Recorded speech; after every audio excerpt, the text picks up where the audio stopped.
If you want to pump your body and expand your mind, there's only one place to go.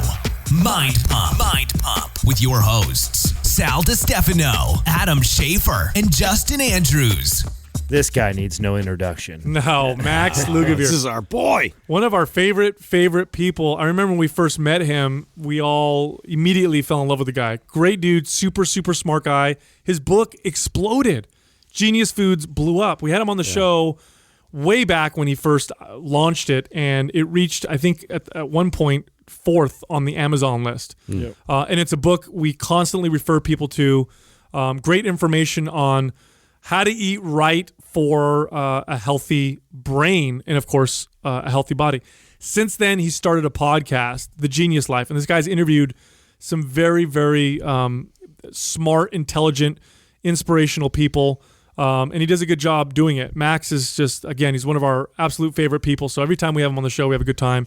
And we got to talk about a lot of things on this podcast. Oh, we even touched things like building a social media page and what that's like, the skill sets that he's acquired from being on television and how he's now transcended that into the Instagram world and some tips from there. So those people that are trying to grow their Instagram and are looking for good tips, and we discuss some of the ways that people are doing that wrong. So I think we did some really cool topics. He's one of those people we really kind of look up to in terms of being in both worlds of like old media and new media, and he does a really good job of integrating the two together, and there's a lot we can learn from him. He also talks about, he's been doing a lot of research, and as you know, if you know who Max is, he's a very effective investigative journalist who's also extremely intelligent, and he's been doing a lot of research on chemicals, the chemicals we're exposed to, the plastics and things that are found in everyday products and how they affect our bodies. That was really fascinating part of this episode. And then we got at one point, it got really emotional where we talked to him about his mother, who's the inspiration behind his book Genius Foods, because she was afflicted with a type of dementia, and then she recently passed away. And so we got a chance to talk to him about what that whole process was like, and he was very candid and open with us, and so we really appreciated that part. Now, before we get into that episode, I want to remind everybody that MAPS Aesthetic is 50% off still. That's the bodybuilding, physique competitor, and bikini competitor program. It's for anywhere between intermediate to advanced people. It helps you shape and sculpt your body the way you see fit. You got to go to mapsfitnessproducts.com and use the code BLACK50, BLACK50. Now, on that site, you can find our other MAPS programs, which are designed for everyone from beginners to advanced athletes to people who just want to go to the gym. We have quite a few programs. Make sure you go check them out. If you want to find Max Lugavere on other areas, you can check him out on Instagram at Max Lugavere. Lugavere spelled Lugavere. And his podcast is The Genius Life. So without any further ado, here we are talking to one of our favorite people, Max Lugavere. So before we got on air, we were actually having a conversation that I think is a really cool conversation to have on air, because this is the stuff I like. I think you get interviewed a lot. You do a lot of talks. You've written books. I think if you want to find the great information that you have, which we'll get into, I think there's a lot of sources out there but not a lot of people talk about the things that a lot of us have to talk about outside of the podcast or what's on air and behind the scenes and building a business and growing a platform, and what's this like for guys like us in this new social media world and using tools like Instagram. And we were just talking about people that, hack the algorithm. And I think it'd be cool to share with the audience some of the things that, we've learned that work, things that maybe seem to work that probably won't work maybe for people. Like, you were just sharing one yourself. Like, what are some things that you've recently found that works really well for you, that's helped grow your page and attract more people that you would want following your page? Yeah, I mean, I think it's all about adding value, true value, in an era where information has become so cheap, and it's like what I like to call like faux inspirational content online that like kind of draws your attention a little bit, but you realize that it's like saying nothing. The content that I create, I like to catch people's attention, because that's an important part of the of the formula, but then to be able to have like something substantial that your reader can sink their teeth into, you know, like if it's just going to be sort of a one and done post, I feel like you're not going to galvanize loyalty with your fan base. So, I mean, even when I post memes, like nutritional, you know, information related memes on my Instagram feed, I always try to contextualize them with, you know, more information in the caption. Yeah. And then there, you know, I mean, I think it's like hashtagging, like all those things kind of work a little bit to a degree. But when you're at my level, I mean, I think it's like I've been very lucky and humbled and grateful to, you know, grow a lot over the past year on Instagram. It's really about adding value and continue and being consistent and engaging with your audience, all the stuff. I mean, you guys do that so well too. The one thing that you did that now I see you do pretty regularly, it seems to work really well, is those pictures that you provide those pictures where you'll show like, instead of eating this, eat that, or this is, you know, equal to this many calories, but so was this, or this is a better option, or whatever. That started this year? Yeah, it started probably maybe like, I guess about a year ago. I just found that it was Instagram is a visual medium. So some people post screen grabs of, you know, publications, and other people post photos of their food.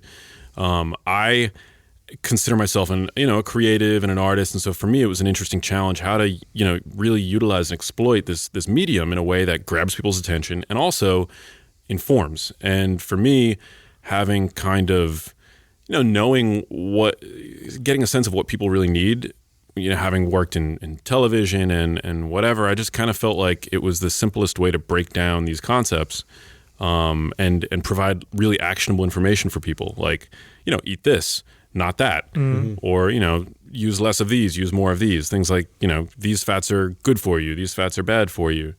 It also, I think, works on Instagram because, you know, just in terms of what catches your attention, I mean, you're always going to spend more time on a post that is a comparison, right? Because your eye goes from one side to the other.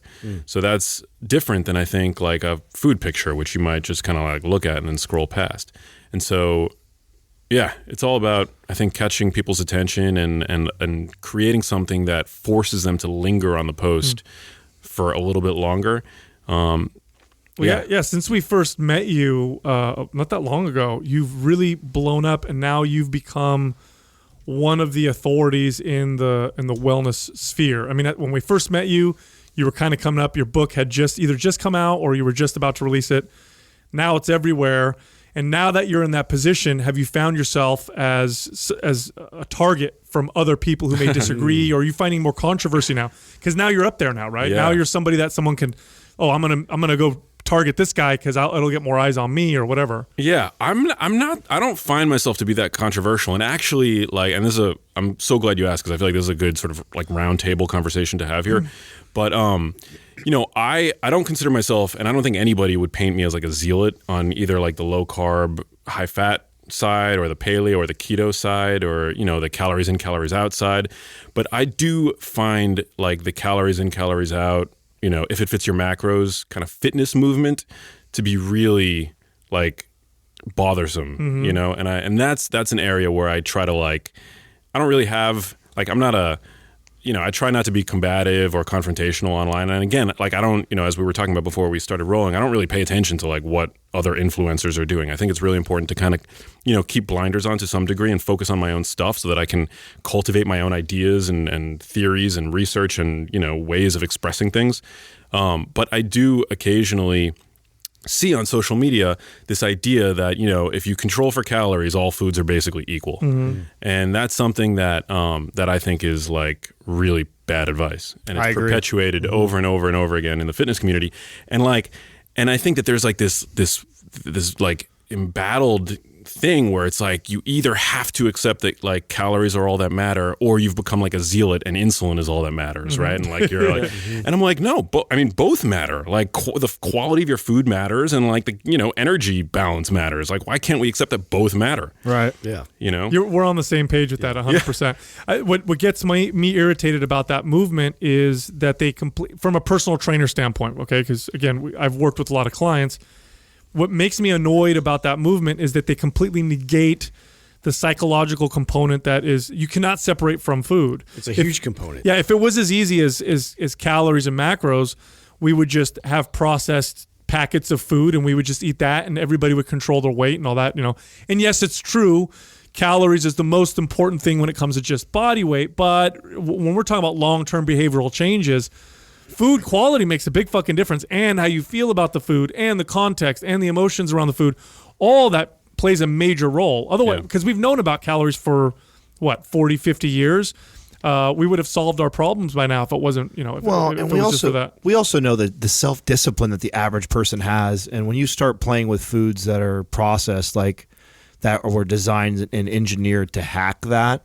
And I've trained enough clients now to just know, like, I've been shitting personally, like how challenging that is. If I'm eating all these things that are designed to get me to not, they got taglines. Bet you can't just eat one. Yeah, exactly. Like, no shit. Like, it's hard. It's hard not to. So I think when you talk about things like that, that's what really bothers me with that community. Yeah. I remember when we first came out with the Krispy Kreme donut logo, and it said Mind Pump in the middle instead of Krispy Kreme, and it said IIF Wham sucks. And we did that to draw lots of attention when it was first getting popular, and it wasn't that is count. And I got pushed. I remember we got all this pushback, and it was like, it's not that we think that counting your macros is bad. It's like we're trying to say that it's the first step in the right direction. There's still so much more to learn about food, and there's still stuff that we're not even for sure about. So this idea of, once you figure out proteins, carbs, fat, and you figure that balance out, and as long as you keep it under your calorie intake, you're golden. That's all that matters. And this is more sustainable because it allows flexibility to allow the Pop-Tart and donut in every once in a while. I'm like, I just because that's true, I can't stand by and let it happen without putting my 2 cents in that. I don't believe it's a good message. I don't think it's a good message for the masses. I don't think that I would ever teach that message to all the people that I trained in my career. I know that when you do that, you give them carte blanche to do whatever they want food wise, and they don't realize the repercussions because they're just not there self-aware wise. The problem is because the fitness industry considers only a few things: fat, how lean you are, how much muscle you have, and how you look. That's really the main thing that they consider. They don't consider much else. And the fitness industry is really a terrible place to look, or at least the people that work in the fitness industries these are terrible people to listen to when you're trying to get advice on long-term healthy eating and living. Because I'll tell you something, the worst eating disorders you'll ever see in your entire life are people that work in fitness. Yeah. They're absolutely terrible.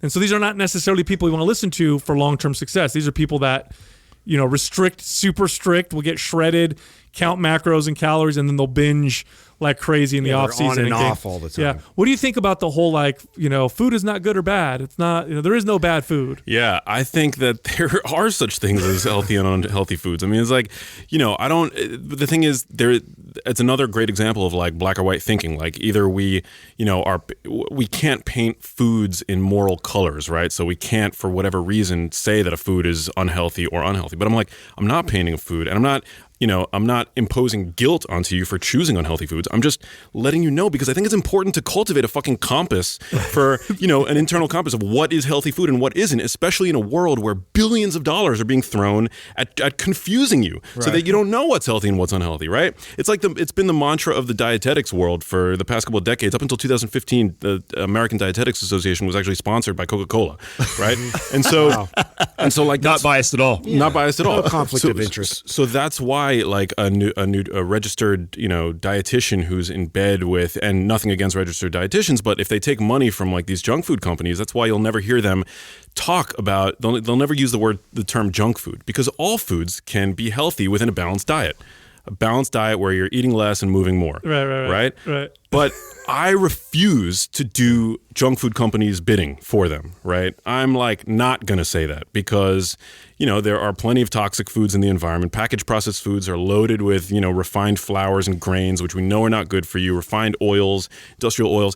Many of them are contaminated with plastic compounds like bisphenol A and phthalates, which is something that I've become obsessed with lately. So, these foods are not good for you, right? And I think that if there's anything that I'm going to add as somebody who has a voice in this industry, it's going to help people to cultivate their own internal compass, so that they can identify, which is actually like a really useful thing to be able to do, what's actually going to boost your health and, minimize your risk for nutrient deficiencies and help give your brain the micronutrients it needs to be healthy and to, preserve your health span and all that stuff, It goes beyond weight and body, and like all this stuff that the fitness industry is obsessed with. The thing I like about you is when, every time we talk, you don't necessarily have like this preconceived objection. Like I need to reinforce my beliefs or reinforce what my beliefs are.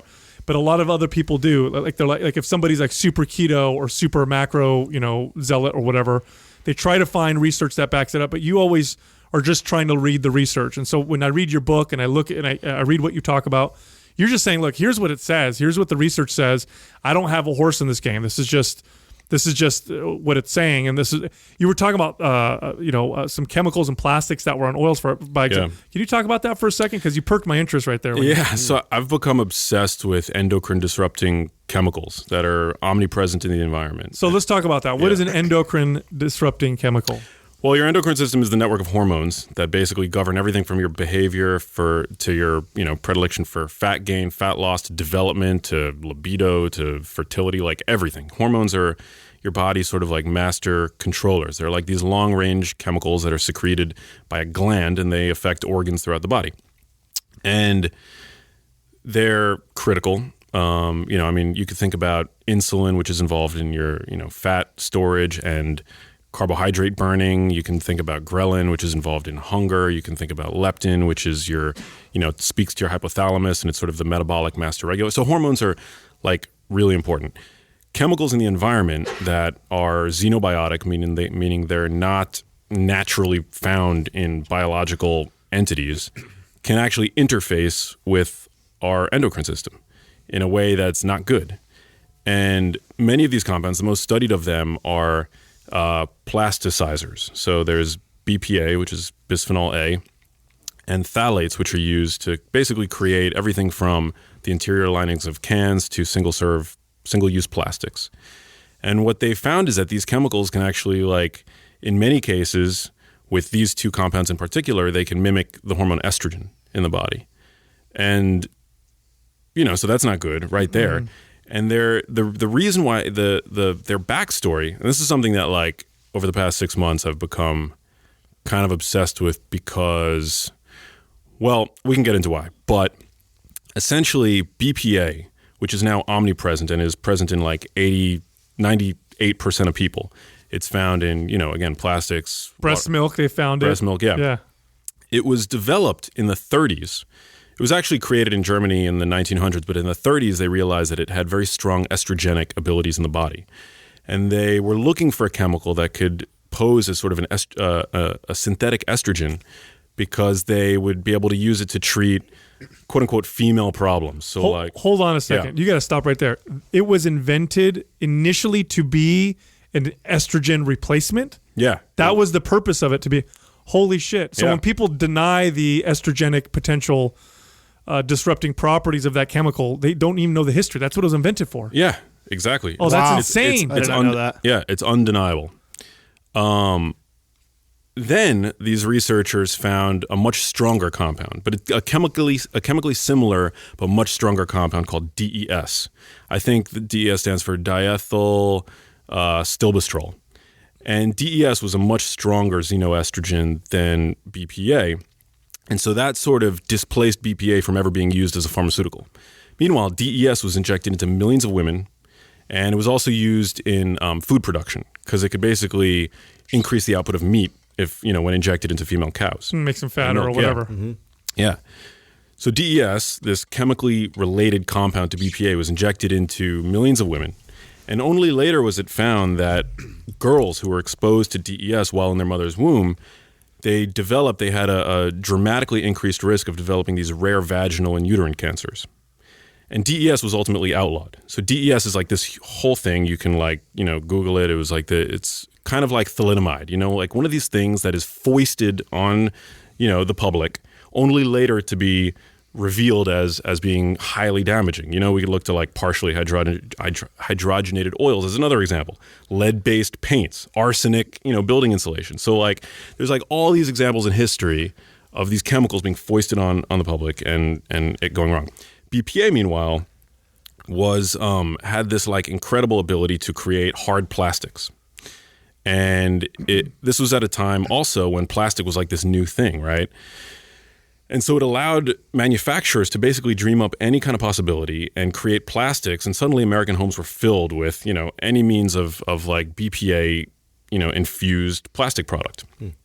They were heat stable, they were sanitary, you can mold them into any number of things. And so BPA really went on to saturate our world.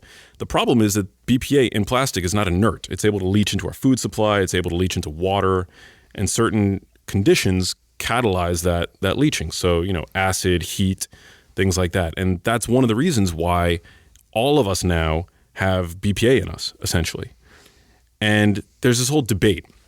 So most toxins that are in the environment, most chemicals, if you if you ingest a strong enough or a high enough dose of any chemical, it can become lethal, right? This is the sort of the meaning behind the off-cited phrase, the dose makes the poison, right?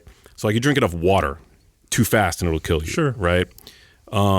That's how basically most toxins have that sort of like dose response effect. It's called a monotonic dose response. And that's like true for the vast majority of chemicals. What's unique and controversial about these endocrine disruptors is that they can have an effect at a very low dose. And in fact, they could have potentially no effect at a moderate dose and then be toxic at a high dose. So it's a very unusual U-shaped curve. It's called a non-monotonic dose response. And it's totally unique to these endocrine disrupting chemicals. And that's what's made them not only incredibly hard to study, but incredibly hard to predict. And, big business or whatever, like the companies that have invested billions of dollars into creating plastic products, that's one of the reasons why this compound has been able to basically subvert higher levels of scrutiny. Interesting. Now, is it because Super fascinating. So the way that these things work, and correct me if I'm wrong, when you have your hormones attached to receptors in your body, and these receptors are what tell your body what to do. They're basically like a lock, and the hormone is like a key, fits in the lock, unlocks it. Now the hormone expresses whatever it's supposed to express. These chemicals are almost like a key that fits in that lock. And it's a weaker affinity, so it's not like exactly like estrogen, but it has somewhat of an effect. Why would a low dose have an effect, but a mid dose not have an effect? Is it because the receptors start to downregulate and then the high dose starts to overwhelm that? Do they know why that effect happens?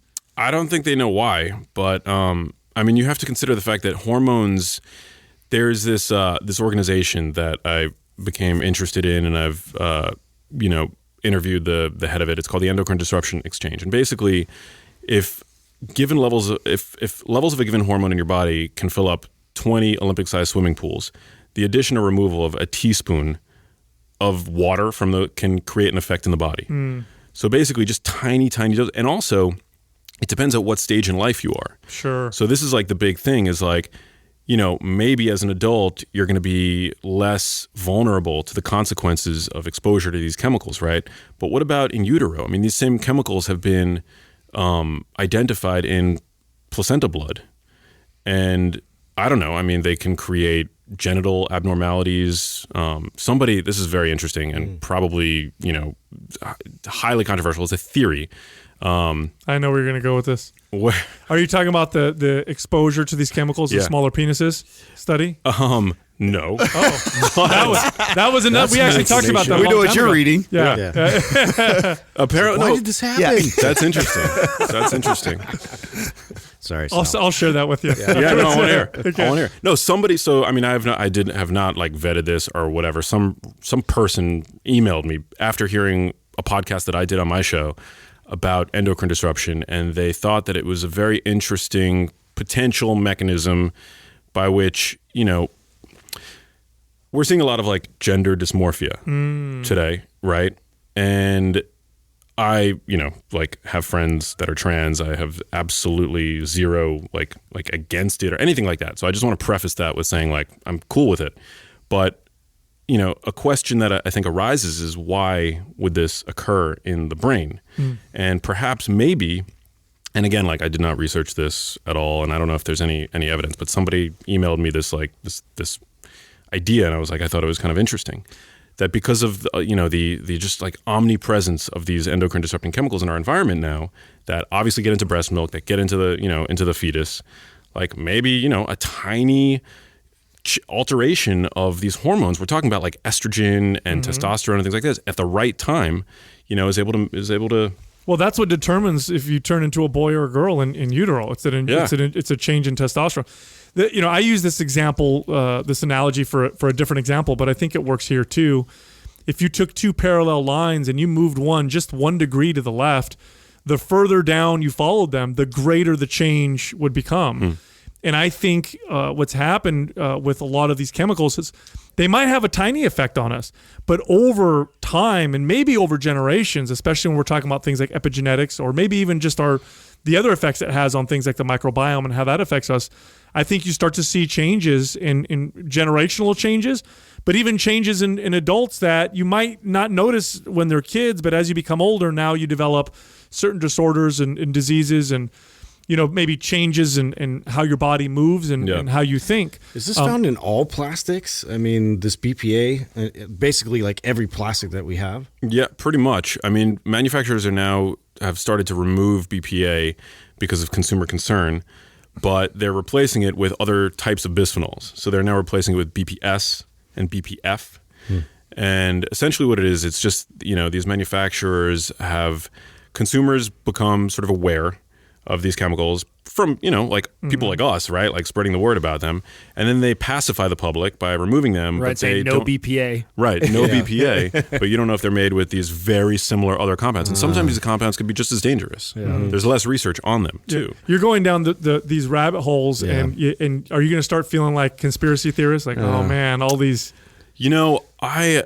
Like everything's made out of glass at your house now, or what? Well, yeah. I mean, I'm definitely, I've thrown out all my plastic stuff. The reason why I became so interested in this, and you guys know, it's because my mom was sick for so long, and I have no evidence to say that what took her life was genetic. It was, I truly believe that my mom was the canary in the coal mine for the modern, milieu, of like just a quote unquote toxic food environment, and I actually believe that the food environment has become, toxic, and that's for reasons other than just like macronutrients and things like that. It's because of these kinds of endocrine disrupting chemicals, heavy metal exposure, it's like all this stuff, all these chemicals are again thrown into the environment, and we take this like innocent until proven guilty approach with them. Yes, yes, I'm 100% with you on that. We humans got together and we solved some of the biggest problems that mankind had struggled with for millennia. Starvation, hunger, lack of energy, lack of being able to have access to food, and we solved it. We solved it in a hurry. We're so fast to solve it, though, that there's a lot of these unintended consequences of things that we didn't even know to test for. Like, let's be quite honest. For example, we didn't know to test for, microbiome disruption. We didn't know to test for changes in DNA. We didn't know to test for certain hormone interactions. These are things we learned later on. And you're absolutely right. That the thing that bothers me is when I talk to people in my field and they say things like, but there's all these studies that show that it's perfectly fine. I'm like, this thing has been studied, for 6 months, or fine for 5 years, or they've studied it. The studies last 3 months, and now the population, and it's hard to single things out. Maybe you agree with me, but I'm more on the side of, I think it's better to, when we're looking at these new products, the guilty till proven innocent, because we evolved with our food, or with natural food. We co-evolved. So we have millions of years of us working together with the food that's around us, changing it in radical ways. Yes, we've definitely been, for example, modifying food through breeding, but that's still along those natural parameters that we've evolved with. Changing things so radically with radiation, or modifying their genetics, or spraying chemicals on them and saying, no, it's safe. We did a 90-day trial on on humans, and how can you possibly say that? There's no way. Yeah, no, totally. I mean, it's we have these like crude means of measuring the impacts of these chemicals, right? Like single endpoints. Some of the ways in which they try to ascertain whether or not one of these endocrine disrupting chemicals has an effect is they feed them to animals and then they weigh their organs. And if they don't see a difference in organ weight, they're like, oh, it's fine. Wow. You know, so it's just like there was this really funny quote, something that like, you know, you guys know like Alan Aragon. I don't know that much about him, but like I follow him on Instagram, and he posted on his stories. It was like, people are really quick to eat all these like packaged processed foods without even looking at the ingredients, but you offer them something that's quote unquote healthy and suddenly they become scientists. You know, like, and I think it's so like, the guilty until proven innocent thing I think is super smart and super important because, you know, again, I'm not really prone to conspiracy theories or anything like that, but I do know that money, cash is king, right? And, you know, there's just like, there's a great documentary, I think it's called The Bleeding Edge, about the medical devices industry. Oh, yeah, we saw that. And I don't know if the same thing applies, the same sort of regulatory process applies for drugs and food products, but essentially what I got from that documentary is that if a medical device is similar enough to a device that had come before it, then it's automatically approved. Yeah. Right. And so it ends up being this like game of telephone, right? Where you can end up with a product, 10 products removed from the original product that was approved by the FDA, being implanted into thousands, if not millions of people. And only later we determine that it's like causing ruptures and tumors and, you know, disease in people. I can easily argue that the FDA has the most in the world stringent regulatory processes for regulating pharmaceutical drugs. I can say that with pretty full confidence.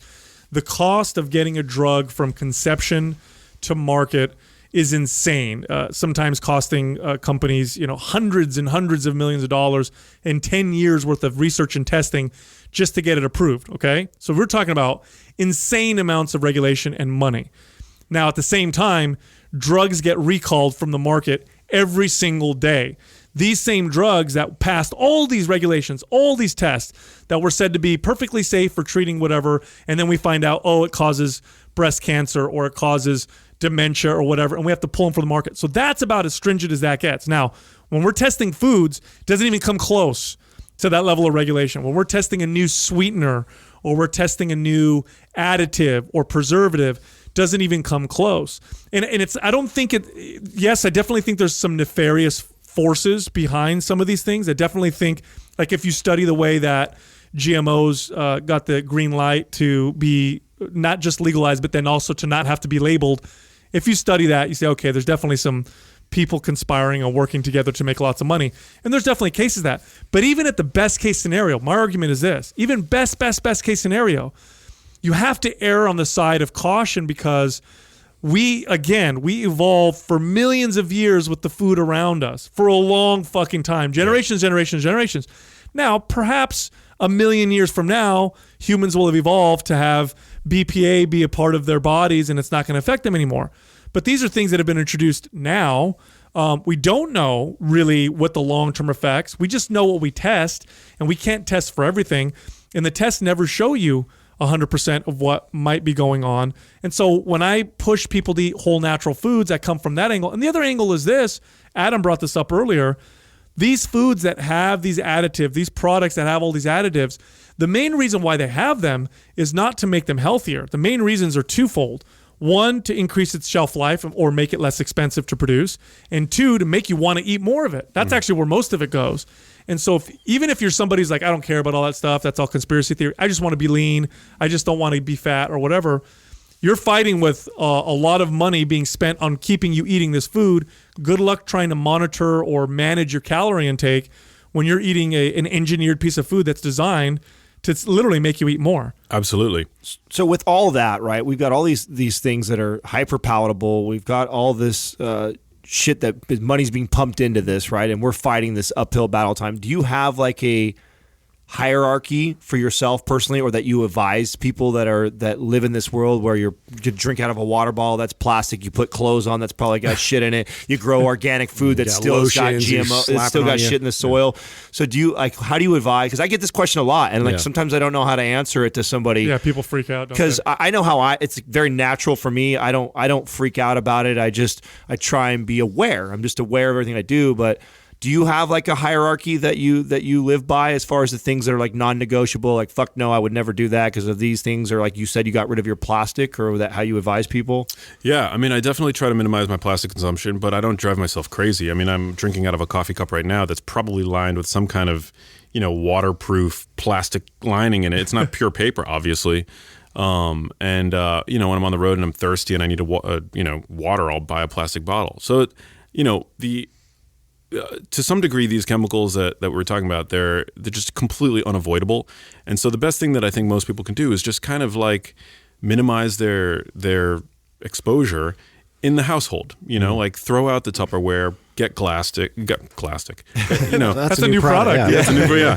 It's launching next week. I got plastic. Replace it with glass.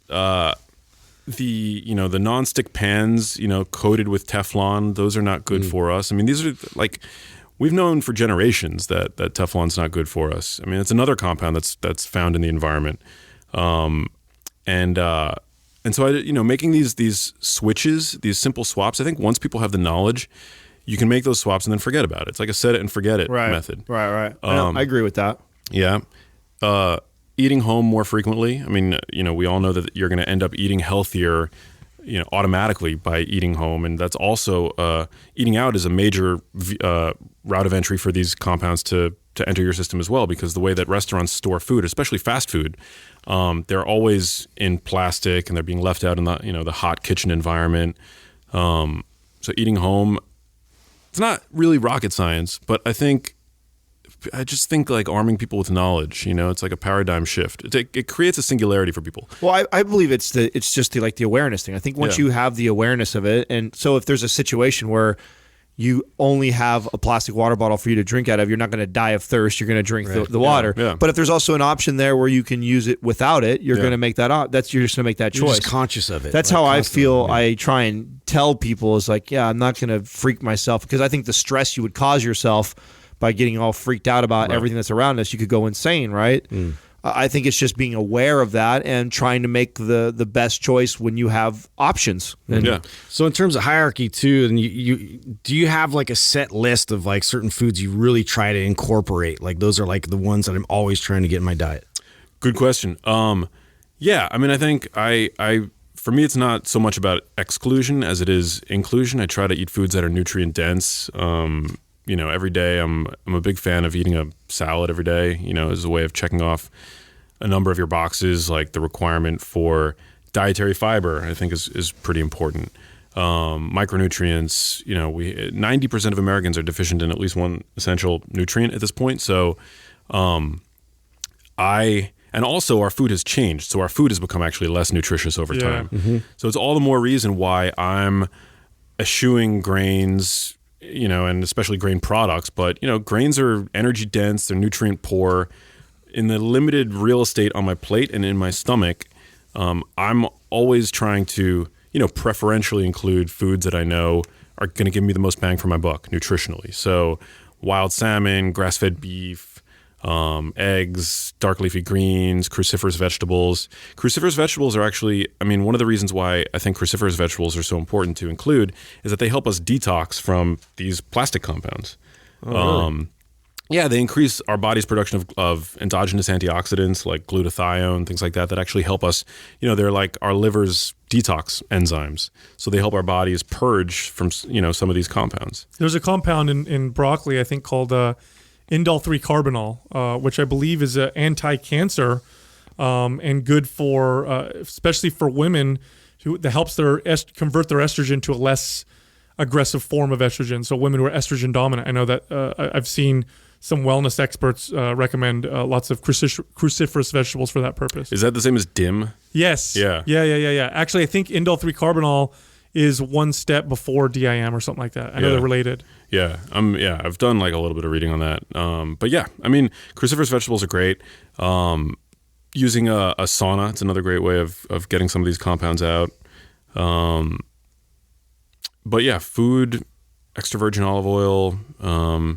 I kind of titrate my like carbs depending on what I'm, my activity levels. What are your favorite sources of carbs? Love sweet potatoes, purple sweet potatoes too, which are They actually contain anthocyanins, which are found in blueberries and red onions. So those are really good for you. Fruit, stuff like that. So just healthy. Yeah, I mean, well, that's the thing is like it's really not rocket science, but I really do try to like eat these foods and I try to eat organic whenever I can. Again, to reduce pesticide exposure. Some of these foods have measurably higher concentrations of like polyphenols in them. But yeah, it's like I never count calories.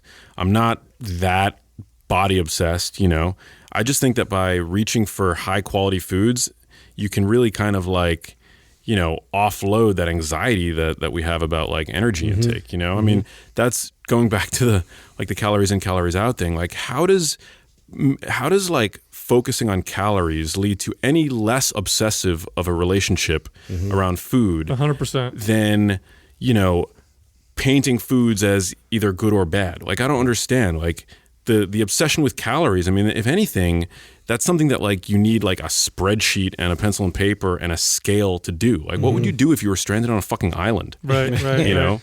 Yeah, it's funny because I know, again, working with clients, when people eat the types of foods that you eat and they really make that the vast majority of their diet, their bodies kind of naturally bring themselves to a healthy body weight. It's almost like it's a side effect of eating healthy rather than the body obsession, counting calories constantly in macros and trying to fit whatever I can in that in those macros and calories.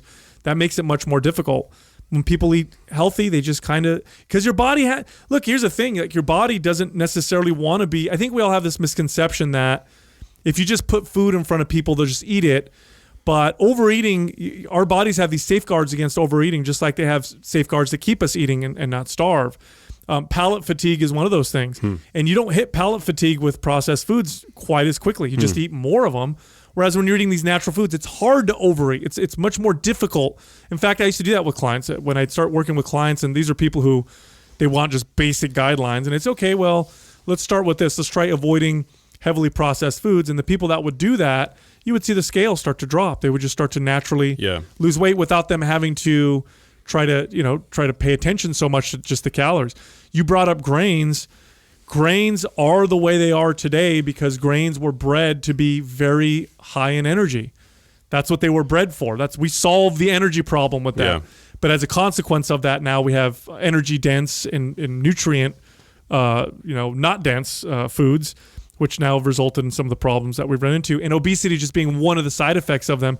But you've done a lot of research on poor health, and in particular poor brain health. And I know there is a correlation with obesity, but you also have people who aren't obese who get these issues. Yeah. People who have normal body weight who start to get sick. So we might need to talk about that because I think people just think of obesity and think, oh, if I'm not obese, then I'm all good. Yeah, absolutely. Well, first of all, my mom was not obese. My mom was thin her whole life. She was not a type 2 diabetic, nor was she pre-diabetic, but I did go through a lot of her old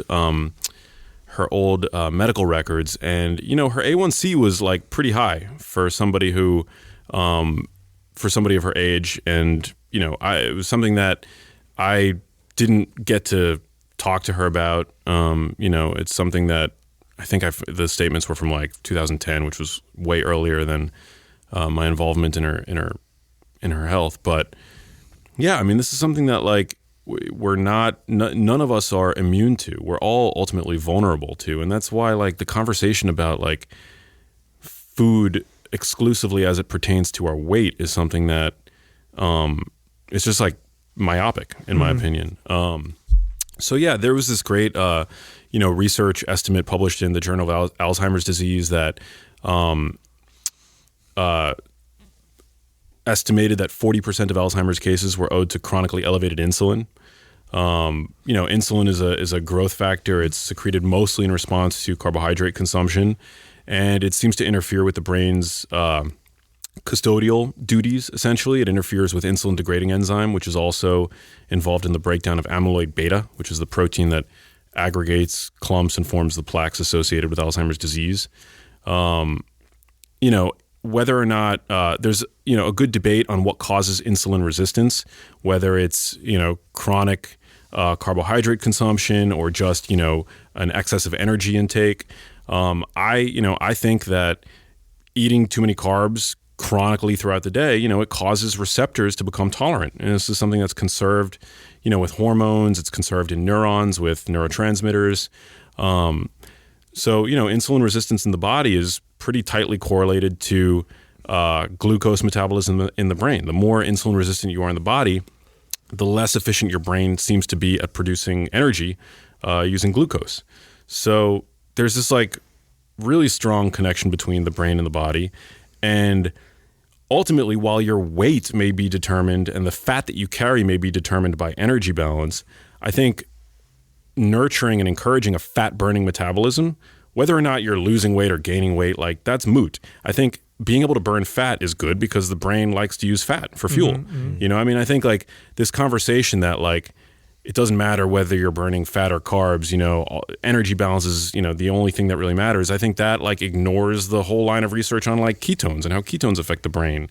And, Dominic D'Agostino's line of work and all, Mary Newport and all these other people that are pushing the idea forward for ketones as this brain energy, quote unquote, super fuel. So that's really, sometimes I struggle with the articulation of a unified theory, but that's why I think, fine, calorie balance matters, but if you're eating quality foods, whole foods, it's going to help your hunger regulate itself so that you don't have to think about calories, which who the hell wants to think about calories day in and day out? And Kevin Hall actually is an obesity researcher, just published, I don't know if it was published yet. I saw it preprint, but he tweeted it. It was a study where, ad libitum feeding he found in subjects that were exposed to either an ultra processed diet or a whole foods diet. Yep.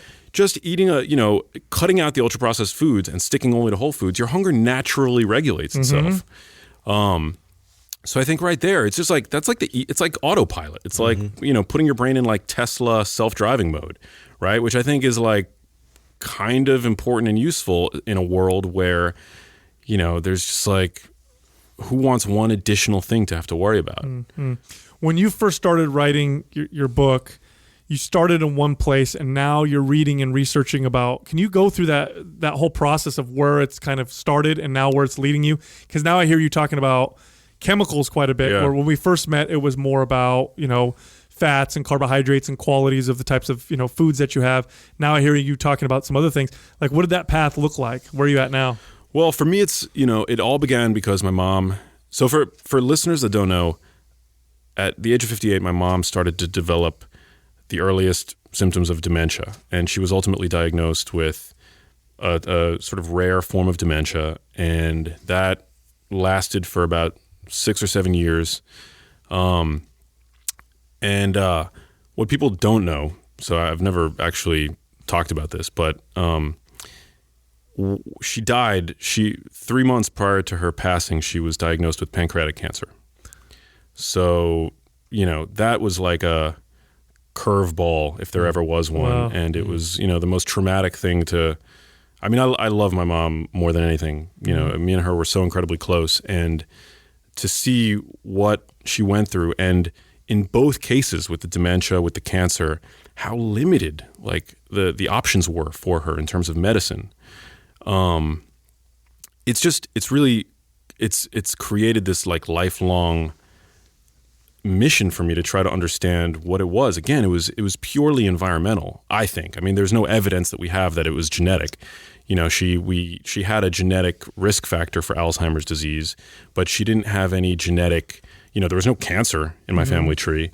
When you're diagnosed with cancer, they usually will set you up with a gene therapist because that determines whether or not certain immunotherapies are going to be useful. She had no genetic, there were no genetic risks that they tested for.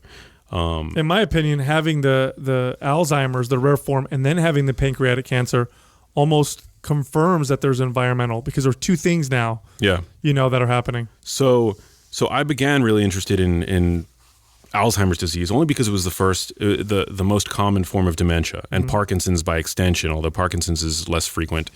And certainly there's very little, there's good research out there on Alzheimer's disease risk factors, interventions, things like that. Parkinson's is even more rare.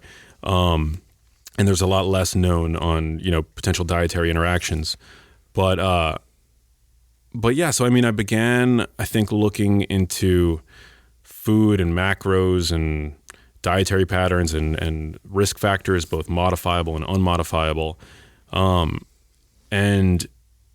But then beyond that, I just started to kind of realize that food is a major part of it, but it's not the only part. I mean, there's lifestyle, there's, our sleep, our stress levels, there's exercise, what type of exercise is the best exercise for the brain. And then there's these chemical compounds. I mean, it sort of started to dawn on me when my mom, she had these home health aides that would work for her, and they were very good at what they did for my mom, but they're uneducated people. Not all home health aides, but my mom's in particular, and certainly not about nutrition or health or any of this stuff. And they would always, because of my mom's dementia, which was progressing, she would spend an increasing amount of time in her house. And the greatest exposure for many of these chemicals, you would think, would be outside, right? Like in the street, but it's actually in the house. And they would use all of these like harsh, caustic cleaning products to clean my mom's house. I'm not saying that I know with any certainty whatsoever that these caused her cancer. I mean, I can't say that.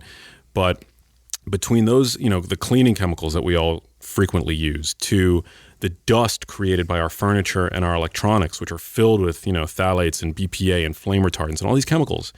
I'm not a conspiracy theorist, but I can't find any other explanation as to why my mom at 66 got so sick and was robbed from me and my family. And so it's turned me into like a detective, and this is something that's going to last for the rest of my life. Because first of all, I don't want to develop cancer, and I'm not going to say that I have any kind of guarantee that the way that I live is going to guarantee that I'm not going to develop what my mom developed. I have no idea, but I'm going to try my best, and I'm going to stay as up to date on the research as I can, because I mean, it was monstrous, man. I mean, it was like horrible. Was she treating the cancer towards the end, or was that a stage where they didn't treat it? No. So the thing about pancreatic cancer is that most of the time it's diagnosed when it's already too late, when it's already sort of spread, because they have no routine screening process for pancreatic cancer, and the pancreas sits like dead in the middle of the gut. It's very easy for those cells to migrate then to the liver and to other parts of the digestive tract. And so by the time first of all, her appetite had really kind of reduced at a certain point, and I was in LA at the time, but my family called me and told me that my mom had turned yellow. So she basically had turned jaundiced. And most of the time when somebody, or a lot of the time I should say, when somebody turns yellow, it could be because of a gallstone, sure, right? It's blocking the bile duct. And bilirubin, which is it's what colors poop, basically. It's like this like dark yellow compound. It can build up in the blood, and you turn yellow, the whites of your eyes turn yellow, and that's jaundice. And it's a toxic product. Normally it gets flushed in your stool. My mom had turned yellow, and they brought her in for, a routine MRI with the intent of like going in and removing the stone. Nonetheless, because my mom was in the emergency room, I flew back from LA immediately and went to the hospital. And the next day they told us that there was no gallstone, there was a tumor on the head of the pancreas, and that they believed that it had spread at that point. Now, normally, I guess, first of all, the survival for somebody with pancreatic cancer at that stage is already very low, but they would normally give chemotherapy to somebody. Chemotherapy can potentially extend lifespan a little bit, but your success as a chemo patient depends on something called performance status. So chemotherapy is very hard to undergo. It's such a crude means of battling cancer. It's literally poison that they put into your system, right? And for you to overcome and to persevere when having that treatment, I mean, you've got to be a pretty robust organism, right? You've got to be strong. It's hard for young people. because my mom's dementia had progressed, they didn't even they didn't think that it would do anything good for her. Mm-hmm. And so, yeah, right off the bat, it was, from one day to the next, I thought I was going to have my mom for at least another 20 years or so. And then it was like palliative care straight to hospice. And it was, probably the worst 3 months of my life. Yeah. That was right around the Tahoe event, right? That's when that all happened. Literally, yeah. When was the Tahoe event? It was in September, right? Yeah. Is that what I it think is? so. Yeah. Mm-hmm. I went through a very similar process. I had someone very close to me who got diagnosed with a rare form of stomach cancer, stage 4. And you look up I looked it up, and it's like, okay, there's a 3% 5-year survival rate. And in that process, that's what I want to ask you about, when you're faced with that and there's nothing that we can do, Western medicine, I dived as deep as I possibly could. And what could I possibly do to help naturally? What can I learn about this? Did you find yourself in that particular place? Yeah, this whole experience with my mom is one of the reasons that I've become so exquisitely aware that there is no such thing as a one-size-fits-all diet, and that claims that you read on the internet are most of the time untrue, mm-hmm. and that what cures cancer in mice isn't always applicable to what cures cancer in humans, and that with somebody who's frail and fighting for their life, you can't take a kitchen sink approach. It's hard mm-hmm. to do. So, I had this rude awakening. And it was a huge learning experience for me as well. When my mom was initially diagnosed, I guess I first thought, okay, well, fasting, like, it's been fasting mimicking diet, right? Like it's gonna help. But for somebody whose appetite is waning, and also I started buying her these protein shakes, like these ready to drink protein shakes that are, I don't even know what brand, but it was like very high protein, because I knew that getting nutrition was going to be important for her, but that her appetite wasn't going to be super high. So I was like, all right, let's maximize the protein so that she can like maintain her muscle, right?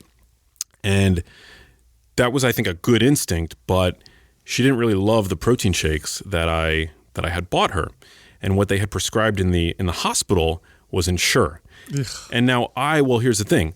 So I'm like you and everybody who's listening. I'm like, Ensure is the worst fucking garbage known to man, right? It's loaded with sugar. The protein quality is terrible. The protein quantity is terrible. But one of the things that I realized is that these drinks are not necessarily made to be the healthiest drinks. They're made to be palatable, so that for somebody with no appetite, right, is going to drink them. Mm-hmm. For somebody perhaps who needs just fucking calories, mm-hmm. right?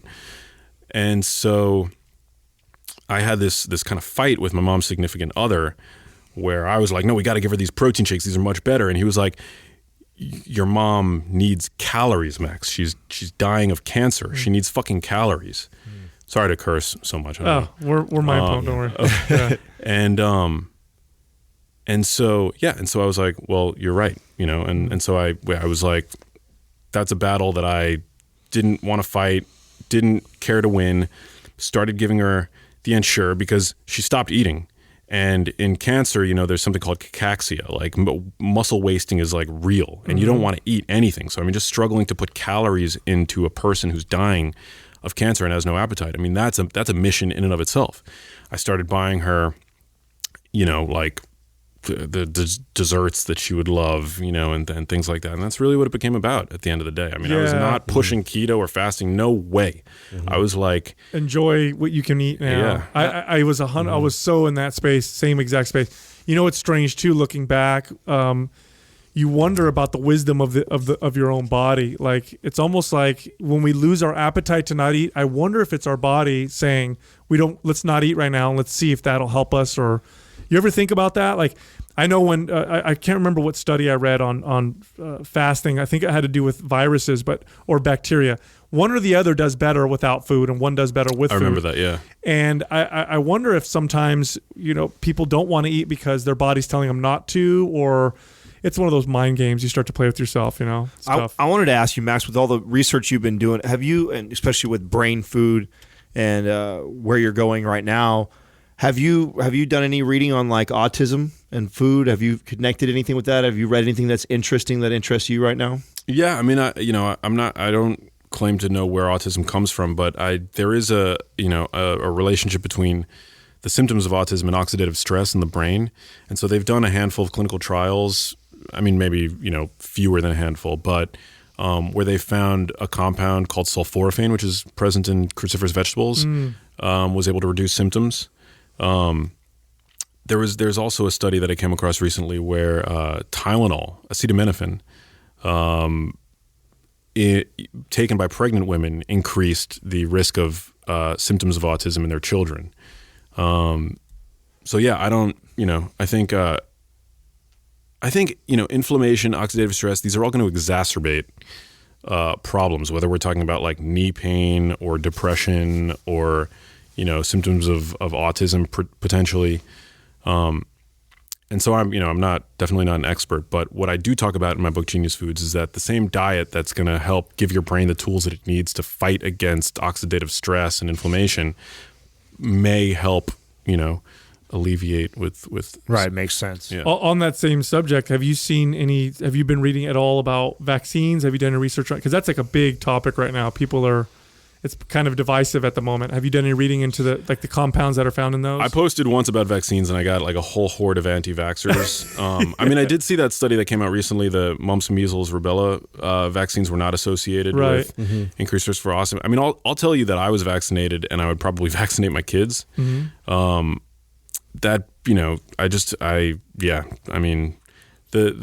brightest people that I know also are doing that. And I think that the benefits outweigh the risks. There's like different compounds that they put in these vaccines that are questionable. Like some of them contain aluminum, some of them contain polysorbate 80, which is an emulsifier, but like plenty of people are eating enough of that stuff in their food, that we don't have to risk giving our kids polio.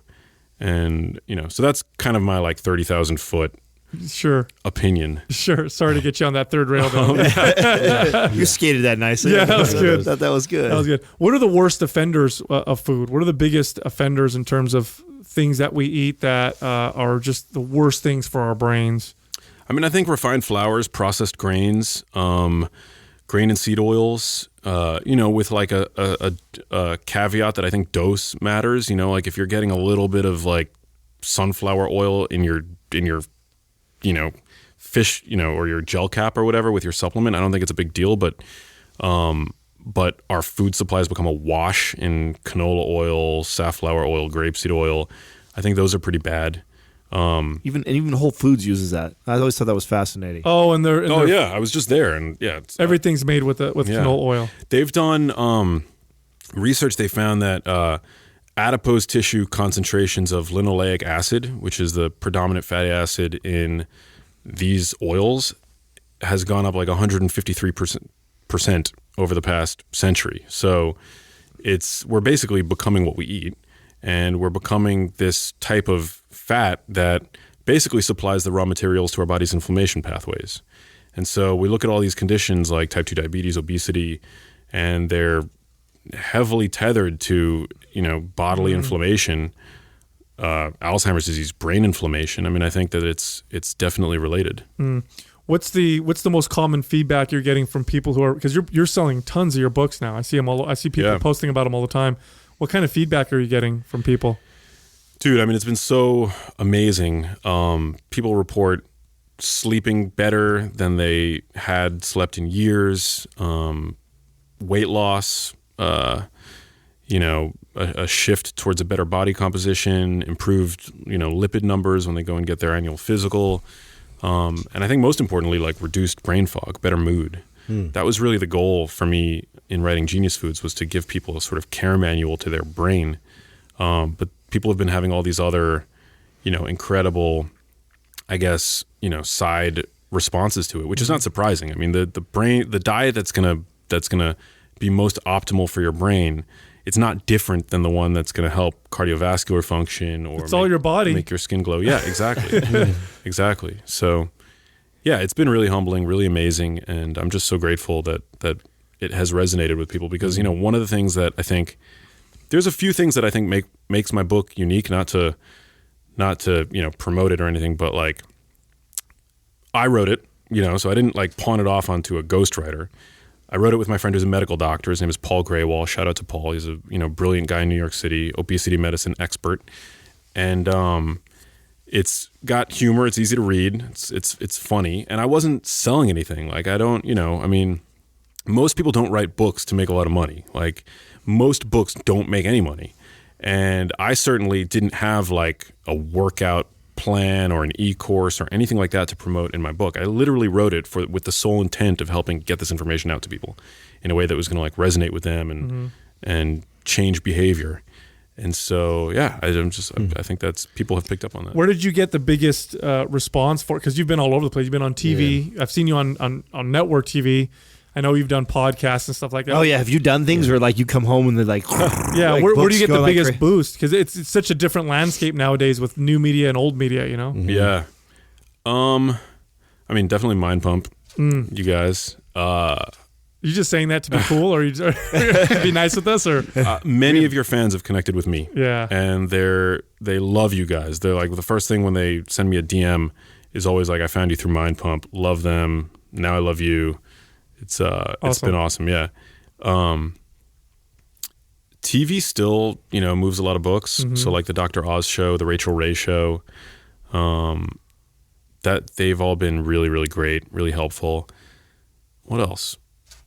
Podcasts. Yeah. I mean, is there a one single standout day? You had to have a record sale and book day. Like, do you remember what it was? Yeah. When did you know, like, oh shit, this is going to be a blockbuster? Yeah. Well, around the week that my book came out, I was doing a lot of, I was on a few different TV shows and a bunch of different podcasts. So it's probably hard to pinpoint which one. It's hard to pinpoint. But yeah, I remember, I think it was the second or third day that my book had been out, we hit number 4 out of all books on Amazon, which is like a huge, to be at number 4 next to Jordan Peterson at that time was like amazing. What else? Yeah, I mean, I can't really think of like one big, I mean, definitely the Dr. Oz show is big for me.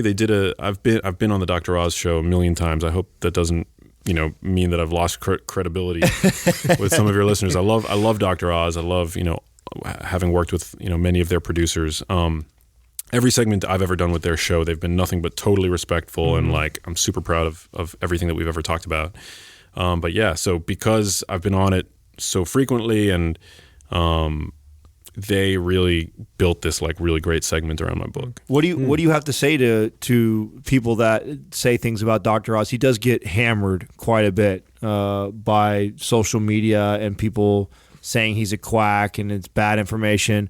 You have a much closer relationship to him. What would you say about him? Yeah, first of all, you've got to separate the man from the show. And the show is on every single day and they've got to fill it with stuff. So they're going to have people with dissenting and differing opinions, one day to the next. I mean, I'm on it talking about how you should avoid grains and fill your bowl up with, fibrous vegetables and grass-fed beef. And then the next day you'll have like a vegan doctor on talking about how, all you want to do is eat whole grains and blah, blah, blah, blah, so.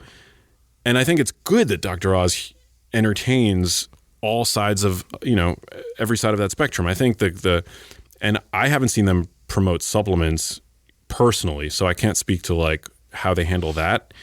But again, he's been nothing but, and his team has been nothing but incredible to me. Very kind. They have me on all the time, and they really respect what I'm doing. And and ultimately, I think that he's done more good than bad too, in terms of getting this information out to like middle America. We're talking about fairly high level concepts, and people that follow us are following like the paleo LCHF hashtag. Right. Like his audience, they don't know what paleo is. Yeah, I was going to ask you about that. How do you make these high level concepts more digestible? Because isn't that the point of getting on these types of network TVs, that you really only have like so much time and you have to convey a lot of like really, important information, but you have to, consider the audience that's listening to you. Yeah, it's totally true. Like that's, I think, why doing, all of this experience that I've had has honed me in a way where... That's why you're badass at Instagram. Exactly. That's exactly why. 100%. You do such a good job of dancing the fine line of like cheesy marketing with just fucking smart way of getting people to attention so you can then add value to them in a short little snippet. It really is. It's probably a testament to what you've had to do on TV. Yeah, I mean, I'm hyper aware that everybody's different. I'm hyper aware of the limitations of medicine and the limitations of food, and the fact that ultimately we're in this environment, this world where nobody but you is going to have your own back, and that people are, generally speaking, they don't have a ton of money, and there's differing opinions being thrown at them every which way. Most of it is from, like the media in my industry, but also other quote unquote influencers. And so it's made me, and because of my background in journalism and my background is actually in communication, it's just made me very careful about the way that I communicate this stuff. But also because I'm not a doctor and because I haven't had to like unlearn academic jargon, I'm just, more than I've never actually, I don't want to like be an influencer so much as I want to be a role model for people.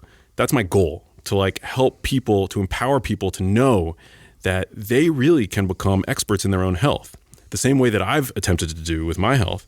And because I truly have this sense of awe and wonder about our biologies and our bodies and nutrition and all the science, I mean, at the end of the day, I think is so cool, first and foremost, and that I'm learning from the ground up. That's, I think, how I've been able to kind of talk to it in a way that is approachable to the audience, because I am the audience. Mm-hmm. I just want to, have a different destiny than most people, and I want, the people that I love and care about to come with me on that ride. We talk all the time about how important communication skills are for if you're trying to do anything, and you're a good example of that. You got good information, but you also have very good communication skill, which is why you're able to reach more people than maybe the scientists who are doing the research that you're reading and conveying. So you talked about success. Your success has exploded since the first time we met you. How's your life changed now because of that? You buy a new car or something? So when I was on your podcast a little while ago, you had a little tiny apartment in LA, yeah. But I know it's because I don't know if you just don't care about material things, or has your life changed a lot since all the success? I don't really care about material things. It's another testament to my mom. Love my mom. She was not a materialist. I could be making a lot more money if I didn't have the like the integrity that she raised me with. But yeah, I mean, I do. I make a living now, which is great. I still live in the same little tiny apartment in LA. I did get a car. Oh, you did? Yeah, I did get a car. So cool car. Yeah, got a cool car. Yeah. All right. What'd you get, dude? I got a Porsche Macan. Oh yeah, there you go. That is a cool car. Yeah, there you go. I'm like in love with it. It's such a fucking great car. Yeah. Yeah, I mean, it's not an extravagant look at me car, especially not in LA, but it's comfortable, it's safe, it's fast, it's got a great sound system. Like, I like it. So that's like been the gift that I've given myself. I haven't really given myself any kind of gift since, for at least the last year. Still have the same little apartment in LA. Still single? Still single. Do you ready to mingle? Do you tussle with that conversation in your head, like where you are? Man, if I just did a few other things like this, I could make so much more money. Do you ever find yourself kind of wrestling with that back and forth? What does that conversation in your head sound like? I mean, the thing is, for better or worse, I'm not driven by money, and I know it sounds cliche, but if I like when I feel like I need to make more money, that's when I get more proactive with like my emails and like procuring sponsors and things like that. But generally speaking, like as long as I'm able to pay my bills,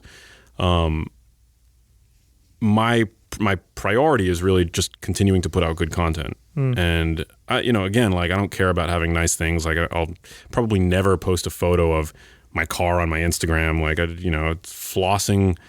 Were we talking about it on air or before we went on air? I think it was before air. Yeah. I think it was before air. We were talking about this. Yeah. Yeah. Like, I don't, the projecting an image of success is not something that I give any F's about. Like, I don't, that's not what it's about to me. And also, like, I don't want people to think that like my lifestyle and the way that I eat is exclusive to people that have a little bit of money.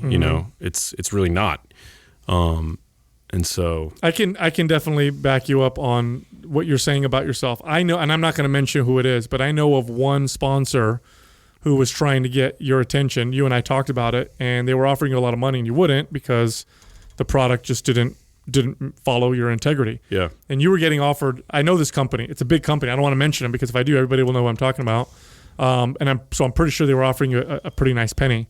Was that a tough decision for you, or were you like, nah, I can't do this? I tried to find a way to incorporate them somehow, but not the way that they wanted me to, and so that was a deal breaker. And yeah, it was a lot of money. You know, it was like a lot of money. It would be a lot of money for anybody, and not life changing money, not like FU money, but like it was enough to consider. Yeah, for sure. And I turned it down, and I turned down even like smaller sums with products that I don't believe in, or that I don't want to have to like dig up and create a narrative to promote, science. It's like not really there, I'll just give you a good example. Like I take protein powders, right? I don't really have like a particular preference for like a brand of protein powder, like if it's a clean protein powder, meaning it doesn't have like sucralose and other like artificial sweeteners in it. And if it's like a whey protein, preferably an isolate, I'm pretty agnostic in terms of the brand, but if it's a good product that I enjoy using, then I'll promote it. But that's what I, like with my sponsors, I'll say that like, it'll be not that the way that I talk about a product is not that this is the best protein powder on the market. It's that protein is good for you. Most people are, many people are not consuming enough. It's satiating. It's important if you're on a weight training regimen, all that stuff. That's, the benefits of protein consumption. And if you want to buy a high quality, brand of it, then here, pick this, You talked about artificial sweeteners. What's wrong with artificial sweeteners? Aspartame, sucralose, I just don't trust them, like, I mean, there've been some studies, mostly animal studies, of how they disrupt gut bacteria, things like that. That's a big debate we always have with people in our space. Yeah. Because so many of these supplements are flavored with them, and we tell people to stay away from them for the most part. Yeah, I know. And people in the fitness world are like, it doesn't add calories, so drink as much Diet Coke as you want, right? I just don't, I don't think it's good for you. I mean, I think like the connection there's been associations identified in the literature between diet soda consumption and obesity, diet soda consumption and dementia. These are correlations, not causation. But yeah, I don't know. What do you think about? I think it's safe to hedge your bets. That's how I feel. Yeah. That's how I feel. I feel like if you have an option and you can go the other option, then why not? Right. Like why wouldn't you? It's not like it's not the difference of thousands of dollars to make that choice. It's like it's a small decision, or it's a little effort. Or would you use a great term where you set it and leave it, or would you say you set and forget it? Yeah, set it and forget it. Yeah, exactly. You now order that one only. Now you don't have to fucking worry about that ever again. Exactly. Have you done any research on how the perception of flavors affect the brain? What I mean by that is you're drinking this drink, it's artificially flavored, so there's no calories, and forget the fact that there's a chemical and they're giving it a flavor and how that may affect the body, because that's another conversation. What about the simple perception of sweetness and how that may affect either your appetite later on, or how you feel, or neurochemicals, or any changes in the brain or the body? Have you looked into any of that? I mean, I want to say that I've seen studies where the perception of sweet increases your appetite. But I haven't like looked carefully into them that recently. So that's something I'm trying to look into, because do you remember the study? I think it was in China where they did the shock the tongue. And to make you taste sweet. Yeah. So they have figured out, but they were chopsticks. Maybe Doug can look this up. They were the electro something chopsticks that create flavor, and they figured out how to do salty and I think sweet. And by stimulating the tongue with these chopsticks to make you think that it's a different flavor. Wow. Yeah. But even that, I would think of course, there's not going to be no side effects. You're still perceiving something, and that you're expecting a reward. Yeah, and the human body evolved for millions of years where a taste was associated with something.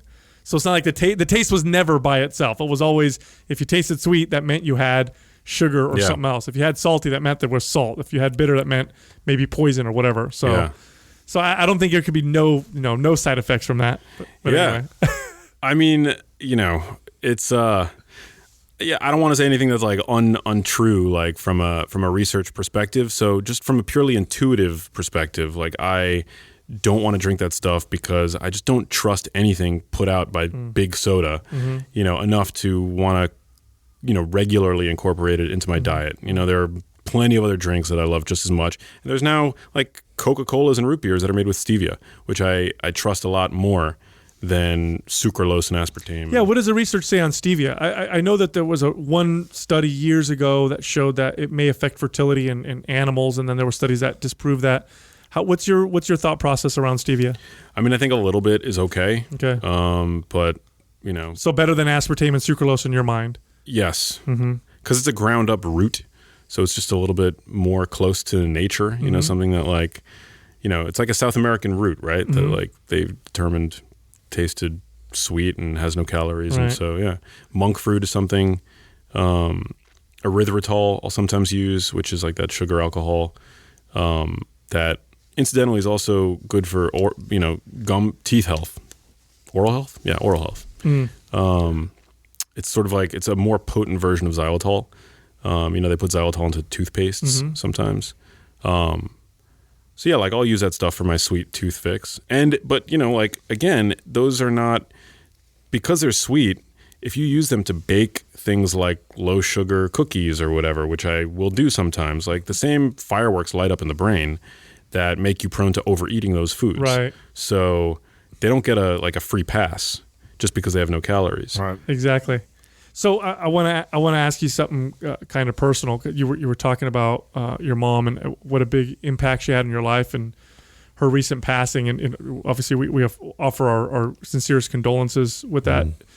That process afterwards. I mean, I went through something similar when I lost someone very close.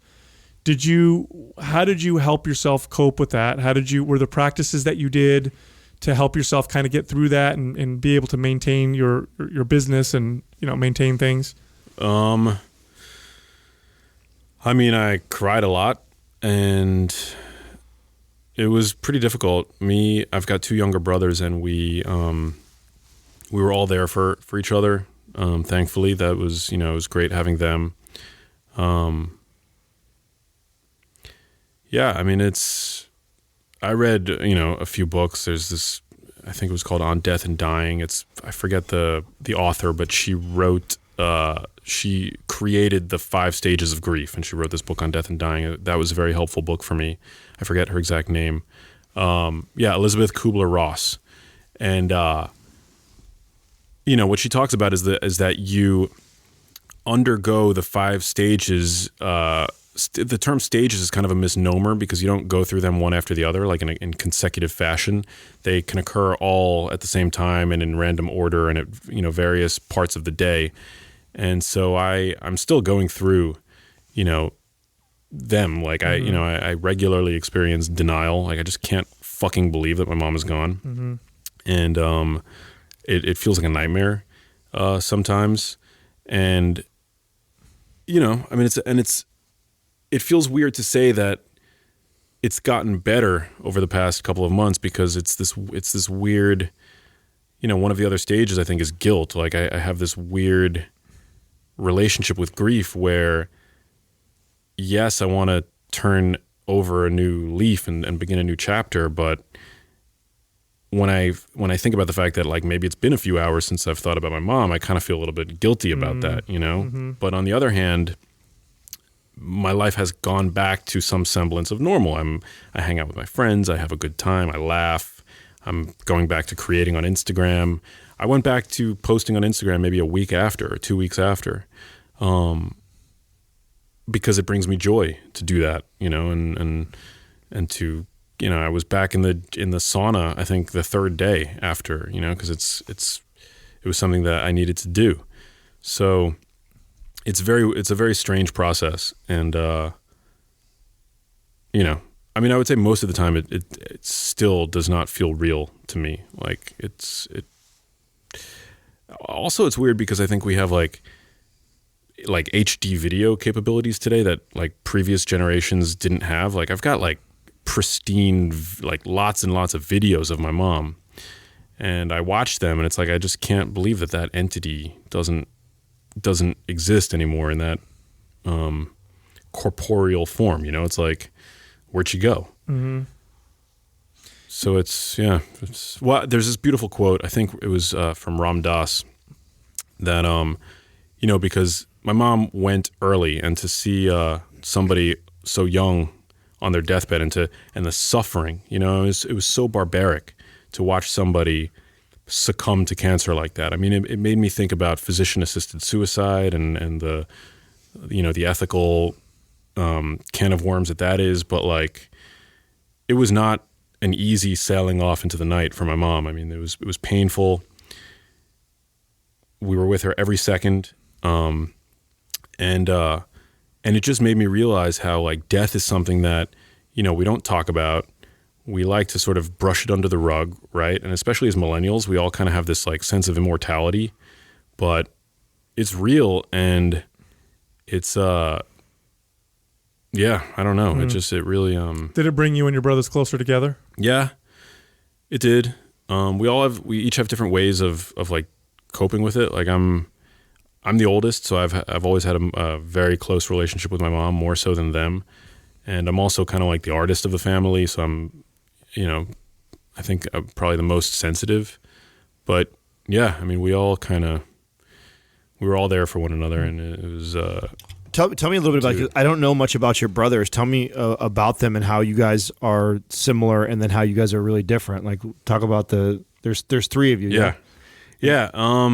So one of them is a software engineer, the youngest one, and the other one, the middle one's in sales, and so they have like these like very rigid, typical jobs, they just like they were in New York before I moved back to New York to be closer to my mom. And so when I moved back to New York, I used to live in LA. Mm-hmm.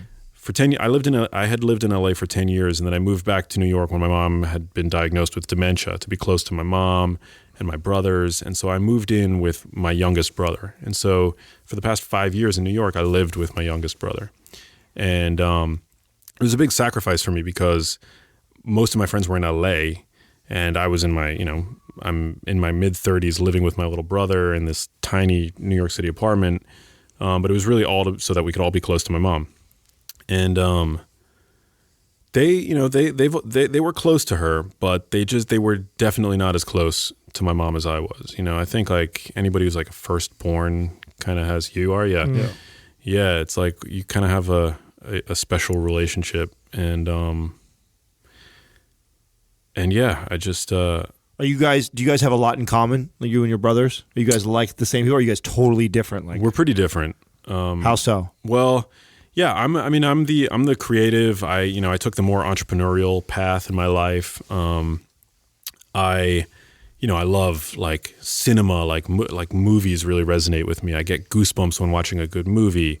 I'm a fan of directors and Hollywood, and I love music. I'm a musician. I taught myself to play and write songs, and I obviously wrote a book, and I create all this content online. Like I'm very sensitive and empathetic and kind of a people person. Like I'm I guess like the extrovert in my family, and they are, like one of them's a computer programmer, so his social skills are not as good, perhaps.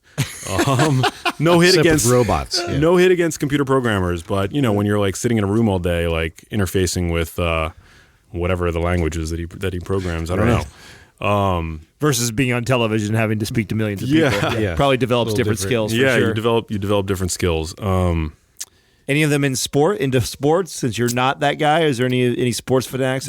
My middle brother Andrew, he's a huge MMA fanatic. He's like really good at jiu-jitsu. He's got this like natural strength that I can't. I mean, I've been working out my whole life, and he's just naturally like one of those guys who can put up a lot of weight. And he's great at jiu-jitsu. He's a huge fan. yeah, he's always been like into basketball and football and things like that. I'm not athletic at all. Like I've never had that. And my youngest brother is not athletic. I would have never guessed by your beautiful golf swing like Sal. My beautiful, yeah. I was so happy with That's you. when we, hey, bro. That's when we really fell in love with you as a person. We're like, hey, if this guy can put himself out there and do that like that, because I think we're all like that, having a good time. I love that. Not that ours were much better. Yeah. That's why it's great. You know what I'm saying? It says a lot about your character, man. It does, Max. You're a beautiful soul, man. I think your mom did an amazing job with you, and I'm 100% that she's smiling at you right now. Oh man, for sure. Yeah, thank you guys. For sure, man. Appreciate Likewise. you. Always Appreciate good. you, brother. Always good time, man. Always good time. Good Thank you. Thank you for listening to Mind Pump. If your goal is to build and shape your body, dramatically improve your health and energy, and maximize your overall performance, check out our discounted RGB Super Bundle at mindpumpmedia.com. The RGB Super Bundle includes MAPS Anabolic, MAPS Performance, and MAPS Aesthetic. 9 months of phased expert exercise programming designed by Sal, Adam, and Justin to systematically transform the way your body looks, feels, and performs. With detailed workout blueprints and over 200 videos, the RGB Super Bundle is like having Sal, Adam, and Justin as your own personal trainers, but at a fraction of the price. The RGB Super Bundle has a full 30-day money-back guarantee, and you can get it now plus other valuable free resources at mindpumpmedia.com. If you enjoy this show, please share the love by leaving us a 5-star rating and review on iTunes and by introducing Mind Pump to your friends and family. We thank you for your support, and until next time, this is Mind Pump.